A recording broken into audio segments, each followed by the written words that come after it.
Bonjour à vous, bienvenue dans cette nouvelle vidéo où je vais vous expliquer ma stratégie en 4 phases, en 4 étapes pour apprendre une langue de zéro.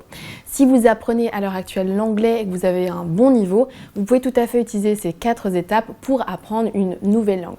Si vous êtes vous êtes vraiment au début de votre apprentissage de l'anglais, vous pouvez tout à fait suivre cette structure telle qu'elle pour pouvoir vous remettre à l'anglais.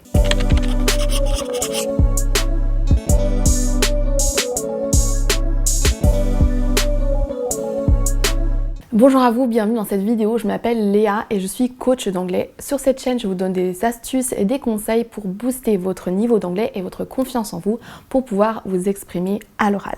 Donc aujourd'hui, j'ai identifié pour vous 4 phases que moi-même je mets en place pour apprendre toutes les nouvelles langues que j'apprends.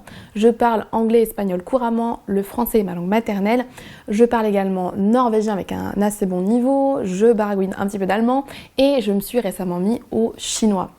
Les langues que j'ai appris à l'âge adulte, j'ai clairement utilisé ce framework, cette structure en 4 étapes parce que elle marche et elle vous évitera de tomber dans les pièges qu'on peut rencontrer quand on veut démarrer une nouvelle langue.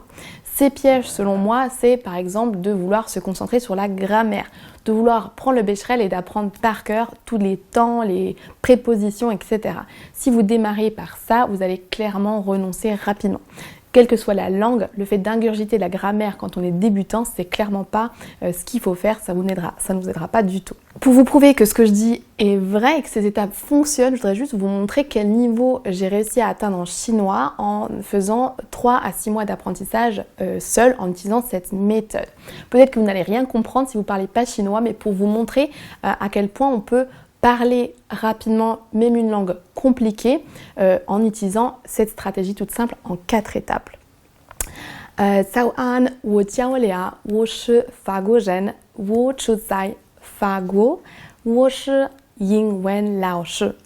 Peu importe si vous avez compris ou pas, je vous ai dit, je me suis présentée, je m'appelle Léa, etc., etc. Et j'ai réussi à parler, donc j'arrive à parler chinois, à faire des phrases et à ne pas bloquer en essayant de traduire des phrases dans ma tête, etc. Simplement parce que j'ai suivi ces 4 étapes toutes simples. Première étape, c'est d'apprendre du vocabulaire. Ne vous lancez pas à apprendre de la grammaire. Si j'avais moi-même démarré avec la grammaire chinoise, je pense que j'aurais vite fait demi-tour parce que c'est une langue assez complexe. La grammaire est complètement différente de ce qu'on a nous. J'ai fait le choix de ne pas me focaliser sur la grammaire dans un premier temps. J'ai tout simplement pendant 1 à 3 mois, et c'est ce que je vous conseille de faire, je me suis concentrée sur du vocabulaire. Je n'aime pas écouter d'audio, vous allez voir que c'est les étapes suivantes, parce que de toute façon, si je ne parle pas du tout chinois et que je connais rien du tout, je ne vais pas comprendre grand chose, voire rien du tout, parce que je ne connais aucun mot. Donc étape numéro 1 indispensable, apprendre du vocabulaire, apprendre des phrases toutes faites. L'erreur que je vois souvent, c'est d'apprendre la grammaire d'abord et pour moi, c'est la dernière étape. On en parlera tout à l'heure. Donc voilà, ce que j'ai fait en chinois, c'est d'apprendre des phrases toutes faites et surtout d'apprendre des choses utiles de la vie de tous les jours. Vous voyez que j'ai appris comment je m'appelle, quel est mon âge, où est-ce que j'habite, quel est mon métier, des choses que je peux réutiliser facilement. C'est une erreur que je vois souvent au niveau débutant, c'est d'apprendre les mauvaises choses. Si vous avez du mal à savoir quoi apprendre au démarrage en termes de vocabulaire, je vous conseille d'aller regarder cette vidéo où je vous explique c'est quoi les bases en anglais. Les bases, ce n'est pas les fruits, les légumes, les numéros, les mois de l'année ou les meubles dans votre maison. C'est des choses basiques, mais c'est clairement pas la base qu'il vous faut pour maîtriser une langue. Donc faites bien attention au vocabulaire que vous apprenez, mais pour moi c'est la première étape. Apprendre à se présenter, à être poli, à dire merci, à dire au revoir, tout ça. Étape numéro 1, phase numéro 1, donc apprentissage de vocabulaire. Répétez à haute voix plusieurs fois jusqu'à ce que ça rentre. Si vous avez du mal à faire du tri et que vous avez besoin d'aide pour savoir quel est le vocabulaire qu'il faut vraiment retenir, je vous conseille d'aller regarder dans la description.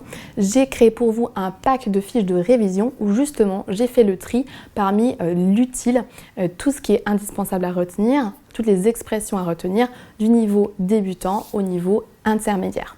On passe maintenant à la phase numéro 2. Après avoir fait 1, 2, 3 mois à apprendre du vocabulaire, maintenant vous êtes prêt pour passer à l'audio. C'est très important d'écouter aussi la langue que vous apprenez, que ce soit l'anglais, le chinois, peu importe quoi, parce que forcément quand vous avez l'écrit, vous ne savez pas toujours comment ça se prononce. Et lorsque vous voudrez communiquer, parce que c'est quand même ça le but d'apprendre une langue, c'est parler à quelqu'un, il va bien falloir que vous compreniez ce qu'on vous dit. Donc juste passer du temps à apprendre du vocabulaire et c'est tout, c'est pas pertinent, il faut absolument avoir une composante audio. Ça va vous aider aussi à retenir le vocabulaire, etc. Donc quand vous avez fait votre 1 à 3 mois de vocabulaire, vous pouvez continuer et en parallèle commencer à écouter des audios. C'est pertinent d'avoir cette étape en numéro 2 parce que comme vous avez appris du vocabulaire, vous allez pouvoir enfin comprendre des audios assez simples. Le problème ici, c'est juste de trouver des audios suffisamment faciles, suffisamment lents et un petit peu intéressants quand même, parce que si vous prenez des choses trop compliquées, par exemple que vous regardez une série directement et que vous êtes débutant en anglais ou en chinois, vous n'allez pas forcément y prendre beaucoup de plaisir parce que c'est trop rapide, trop complexe et vous n'allez pas comprendre grand chose. Donc voilà, tout le jeu c'est de trouver quelque chose qui est suffisamment facile mais suffisamment intéressant pour vous donner envie d'écouter. Donc phase numéro 2, indispensable, audio pour vraiment familiariser votre oreille à cette langue, pouvoir retrouver le vocabulaire que vous avez appris et pouvoir vous préparer à une future conversation où vous allez vouloir entendre et comprendre votre interlocuteur. Ensuite, la phase numéro 3 qui se fait de nouveau en parallèle des deux autres et on garde bien l'apprentissage du vocabulaire et la compréhension orale, l'audio, que ce soit vidéo d'ailleurs, podcast, peu importe ce que vous voulez, mais il faut entendre la langue. La phase numéro 3, c'est de pratiquer, c'est indispensable. Il faut absolument à un moment donné et le plus tôt possible parler, utiliser la langue. Si vous n'utilisez pas le vocabulaire que vous apprenez, vous allez juste le mémoriser dans votre tête et jamais vous n'aurez créé de phrases vous-même et forcément vous allez être bloqué toute votre vie. Si vous ne passez jamais le cap de parler, vous allez avoir du mal à vous y mettre.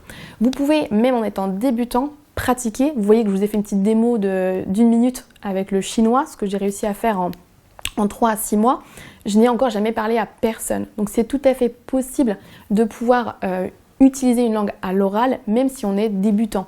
Je maîtrise quelques phrases en chinois, mais je ne pourrais pas avoir une conversation de 10 minutes, clairement pas. Mais ça ne m'empêche pas de m'exprimer moi-même. Vous êtes nombreux à croire que quand vous êtes débutant, vous ne pouvez pas parler, qu'il faut attendre de progresser pour pouvoir parler, mais c'est tout l'inverse. Il faut absolument que dès que vous sachiez faire une phrase, mettre 3 mots ensemble, que vous utilisiez ça, c'est ça qui va faire que vous allez progresser. N'attendez pas d'avoir un niveau intermédiaire B1, etc. pour commencer à parler parce que c'est tout l'inverse. Il faut que vous pratiquiez pour arriver à ce niveau. Si d'ailleurs vous ne savez pas quel est votre niveau et que ça vous intéresse, vous pouvez regarder cette vidéo où je vous explique en détail comment savoir quel est votre niveau. Donc phase numéro 3, il faut pratiquer le plus tôt possible, même si vous ne savez qu'aligner que 3 mots. Pratiquer, ça peut prendre 2 formes différentes. Ça peut être à l'oral et ça peut être aussi à l'écrit. Le fait de pratiquer d'abord à l'écrit peut être rassurant, c'est plus facile à mettre en place, vous n'avez pas besoin de trouver quelqu'un, le même créneau horaire, de vous retrouver sur Zoom, etc. Donc l'astuce de commencer par pratiquer à l'écrit, ça peut être très pertinent quand vous commencez à vous démarrer une nouvelle langue. Ça peut être pratiquer tout simplement, avoir un journal où vous écrivez ce que vous avez fait dans votre journée dans la langue que vous voulez apprendre. Ça peut être pratiquer avec quelqu'un, ça peut prendre vraiment n'importe quelle forme. Ça peut être aussi répondre à des commentaires sur des comptes Instagram que vous suivez. Vous pouvez écrire des commentaires sur YouTube, peu importe, mais ce qu'il faut c'est utiliser la langue. Passer de ce que vous avez dans votre tête, votre idée en français, à la langue, par exemple en anglais. Il faut vraiment que vous commenciez à faire cette gymnastique de j'ai quelque chose à dire, il faut que je le dise dans la langue cible.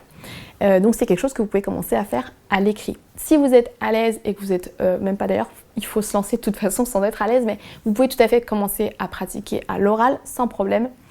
Mais je trouve que l'étape intermédiaire de pratiquer à l'écrit, elle est rassurante parce que vous avez le temps d'aller chercher dans le dictionnaire, vous avez le temps de réfléchir, vous n'avez pas la composante prononciation qui peut vous bloquer aussi. Donc phase numéro 3, indispensable, il faut pratiquer. N'attendez pas 10 ans avant de parler, avant d'écrire l'anglais ou la langue que vous apprenez. Vous pouvez dès le début, dès que vous savez construire une phrase, une question, une réponse, vous pouvez déjà pratiquer et ça va vous booster pour la suite. Phase numéro 4, il va falloir maintenant mettre un petit peu de grammaire. Mais vous voyez qu'on attend seulement, et là ça peut arriver seulement après 6 mois d'apprendre une première langue. Ne faites surtout pas l'inverse, de commencer par la grammaire, ensuite vocabulaire, ensuite vous ne pratiquez pas et vous attendez plusieurs années. C'est clairement pour moi pas dans le sens, il faut embarquer les choses. Donc seulement à la phase numéro 4, s'il le faut, allez commencer à vous intéresser à la grammaire. Je ne vous conseille pas de démarrer par la grammaire parce que clairement plein de règles de grammaire mises bout à bout, ça ne va pas vous aider à parler vous-même. Par contre, une fois que vous avez appris du vocabulaire en contexte, que vous avez écouté beaucoup d'anglais, vous avez commencé à faire vos phrases, à vous poser des questions justement comment j'agence mes mots, là c'est pertinent d'aller regarder quelques règles de grammaire et de comprendre comment la langue fonctionne. Si vous avez fait bien se dérouler en 4 phases, à ce moment-là vous avez entendu normalement suffisamment la langue cible, vous avez suffisamment entendu de grammaire de façon passive pour aller voir la règle en soi. Mais n'allez pas commencer par ça parce que clairement c'est vraiment la meilleure chose pour ne pas démarrer. Donc voilà, je récapitule les 4 phases pour vous lancer à apprendre une nouvelle langue en partant de zéro. Phase numéro 1, apprendre du vocabulaire, apprendre des phrases toutes faites, répétez-les à haute voix plusieurs fois jusqu'à ce qu'elles soient intégrées à 100%. Ça vous aidera aussi à éviter de traduire dans votre tête du français à l'anglais, d'apprendre des phrases par cœur. C'est ce que j'ai fait clairement avec le chinois, j'ai appris par cœur, je m'appelle Léa, j'ai tel âge, je suis prof d'anglais, etc. Phase numéro 2, il faut absolument que vous écoutiez beaucoup d'audio. Lorsqu'un enfant apprend sa langue maternelle, lorsque vous avez appris le français pendant 2-3 ans plus, vous avez entendu 24 heures sur 24, la journée en tout cas, des gens parler autour de vous. À l'âge adulte, vous ne pouvez pas apprendre une langue étrangère seulement en passant par l'écrit, seulement en apprenant des mots et c'est tout. Il faut absolument compenser le fait que vous n'ayez pas à votre disposition H24 un anglophone ou un natif de la langue que vous apprenez pour vous parler. Donc il faut absolument écouter beaucoup d'audio. Ensuite, il faut vous mettre à pratiquer rapidement, que ce soit à l'écrit ou à l'oral, à vous de choisir la forme que vous voulez.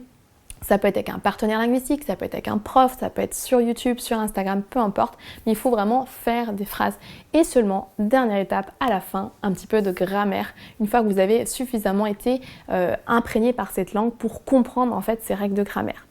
J'espère que cette vidéo vous servira à vous remettre à l'anglais ou à peut-être démarrer une nouvelle langue, je ne sais pas. Dites-moi dans les commentaires quelle langue vous apprenez à l'heure actuelle et dites-moi aussi si c'est un système que vous pensez être utile pour vous et que vous allez essayer de mettre en place. Je serai ravie de lire vos commentaires. Si vous n'êtes pas encore abonné à ma chaîne YouTube, pensez à le faire. Pensez aussi à cliquer sur la petite cloche pour vous abonner. Comme ça, vous recevrez des notifications chaque fois que je publie une nouvelle vidéo. Je vous dis à bientôt. Bye bye.